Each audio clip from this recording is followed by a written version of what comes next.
Early in this movie, Cap is invading a ship that has pirates aboard it.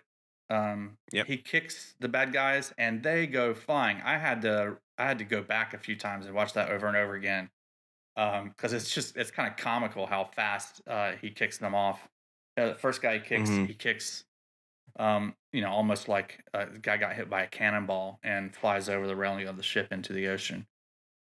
Um, He's there's a scene in that scene he's running and he just like nudges a guy and he flies off the boat real casual. yeah. You know, like he just killed a guy basically. If you throw a guy off a boat like that, they're not going to survive. You Mhm. know, so it's like he's like you're dead now, and they can't run. But yeah, are you asking like how he could do that, or did you just think that the super soldier serum Well, number was kind of being one, highlighted? that's just something that I loved about the movie.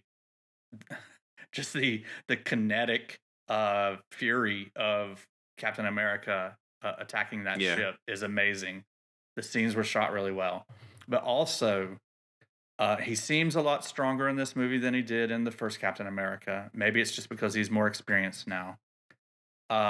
But also, how does that play into Cap's kind of what do you call it? The levels, power levels within the comics. hmm Power levels. I'm actually was watching the movie and I was like thinking about that. I think he has in this movie, he has probably three times the strength of like if you have a really strong guy who's like 250 all muscles, Hmm. um Steve Rogers is probably three times stronger than that.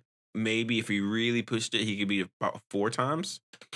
And so like in that fight scene, this first, he really highlighted his fighting abilities. And I mean, this guy, if you look at the Steve Rogers before he got the serum, he really didn't study fighting. I'm sure he learned how to fight over time during the war.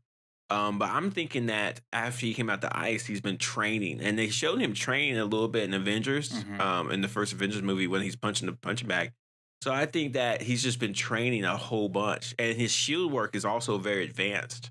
So you have him kind of studying his martial arts, studying his training, and also kind of like and you're right, he's utilizing his super soldier strength a lot more, which is interesting because when you get to that fight with the Leaper, the French guy, when he was like fighting him one on one, that guy's super strong probably, but Cap was not really being hurt by him that much, Hmm. but he was having a hard time like putting him down. Well, my And my so, son commented on that, on how Cap should be able to take out this guy no problem because the other guy doesn't have any kind of super abilities.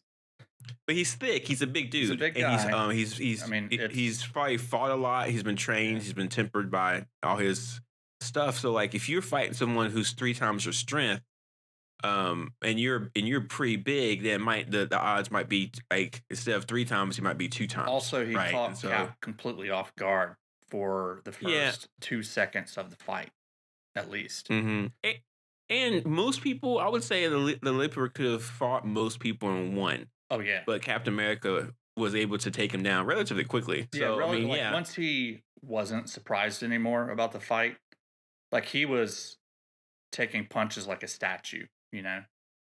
He wasn't really hmm phased by the guy hitting him that much. yeah. Like he gets hit So the pretty hard by parallel, the guy one time, and he just kind of stands there. And then he pretty quickly takes him out. yeah. So to your son's point, um, Captain America just can't punch everybody. Like even like if you're Captain America, you probably don't use all your strength on one punch because you're worried about breaking people's faces off. Right, So he might, right. he might be holding back a little bit here and there.